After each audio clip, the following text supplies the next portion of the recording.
Bwana Yesu asifiwe, mwana wa Mungu. Ni mafundisho ya neno la Mungu kwa kupitia njia hii ya audio. Na somo letu ambalo tumekuwa nalo ni udhihirisho wa fadhili za Mungu katika maisha. Udhihirisho wa fadhili za Mungu katika maisha. Biblia katika kitabu cha Zaburi sura ya 103 mstari wa 17, maandiko yanasema, bali fadhili za Bwana ni kwa wamchao tangu milele hata milele, na haki yake ni kwa vizazi vyote.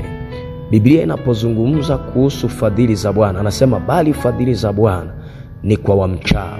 Biblia inaposema kwa habari ya fadhili za Bwana, tafsiri yake ni kwamba inaongelea mambo mema ambayo Mungu anayatenda kwa wanadamu. Kwa sababu tunaposema neno fadhili za Mungu, maana yake ni sifa au tabia ya Mungu ya wema, huruma, rehema, ukarimu, msamaha na utayari alionao wa kusaidia shida za watu wanaomkimbilia.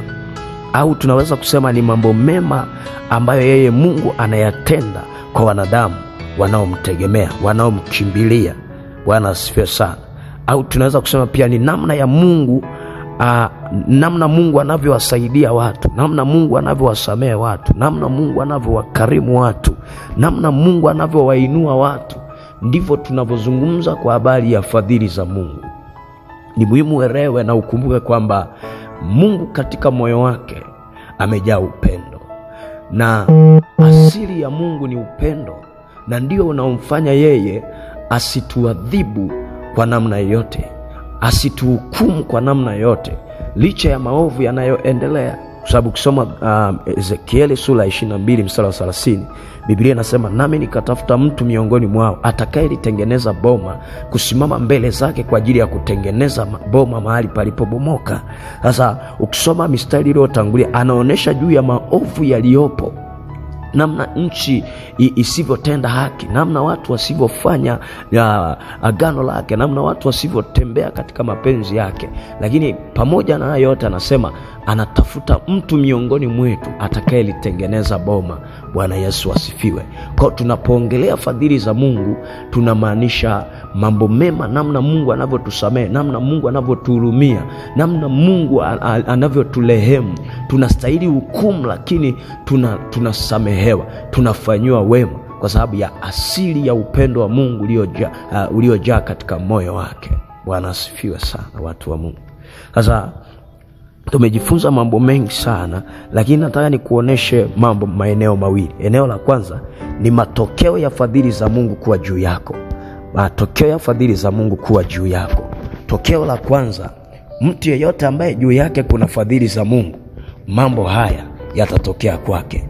Jambo la kwanza, moyo wake utabeba furaha na amani. Moyo wake utabeba furaha na amani siku zote. Zaburi ya 90 mstari wa 14, maandiko yanasema, utushibishe asubuhi kwa fadhili zako, nasi tutashangilia na kufurahi siku zetu zote. Anasema utushibishe asubuhi kwa fadhili zako, nasi tutashangilia na kufurahi siku zote. Kwa hiyo kushangilia na kufurahi siku zote ni matokeo yanayokuja kwa kushibishwa na fadhili za Bwana. Tafsiri yake ni kwamba huwezi ukafurahia siku zako kama umezikosa fadhili za Bwana kwenye maisha yako. Kwa sababu hiyo, nina ujasiri wa kusema kuwa fadhili za Mungu ni breakfast ya kwako, ni chai yako ya asubuhi kwa ajili ya kukupa nguvu ya kuanza siku yako kwa furaha, kuanza siku yako kwa amani. Unahitaji fadhili za Mungu kwenye maisha yako, usipuuzie. Kwa sababu Zaburi ya 119 mstari wa 76, maandiko yanaendelea kutuambia maneno haya. Anasema, na kuomba fadhili zako ziwe faraja kwangu, sawa sawa na ahadi yako kwa mtumishi wako. Daudi anaomba fadhili za Bwana ziwe faraja kwake. Maana yake ni kwamba ukipata huzuni kwenye moyo wako, na una fadhili za Mungu ndani yako, zile fadhili za Mungu zinageuka kuwa faraja ya moyo wako. Unaanza kujikuta unafarijika katikati ya huzuni. Wakati wengine wanalia, moyo wako unakuwa na amani. Why? Kinachokufariji ni zile fadhili za Bwana ndani yako. Bwana asifiwe.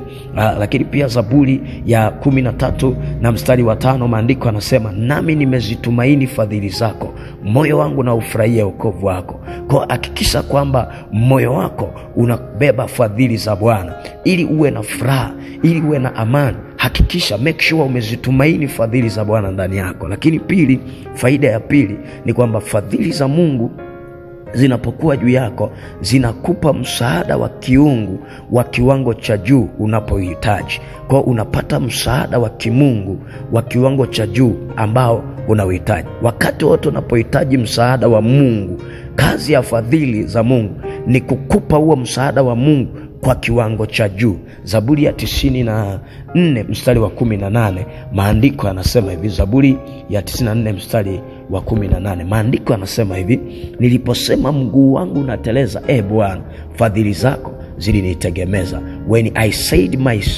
my foot slipper, thy mercy, O Lord, help me up. Anasema msaada, alipata msaada. Neno kutegemezwa ni kupata msaada. Kwa anasema fadhili zako zilinipa msaada. Kwa fadhili za Bwana zina uwezo wa kukupa msaada wa kiwango cha juu. Bwana Yesu asifiwe. Lakini tuangalie upande wa pili, madhara au hasara za kukosa fadhili za Bwana ndani yako. Kuna hasara watu wa Mungu zinazoweza kutokea mahali ambapo hapana fadhili za Bwana. Hasara ya kwanza ni roho ya vilio na huzuni.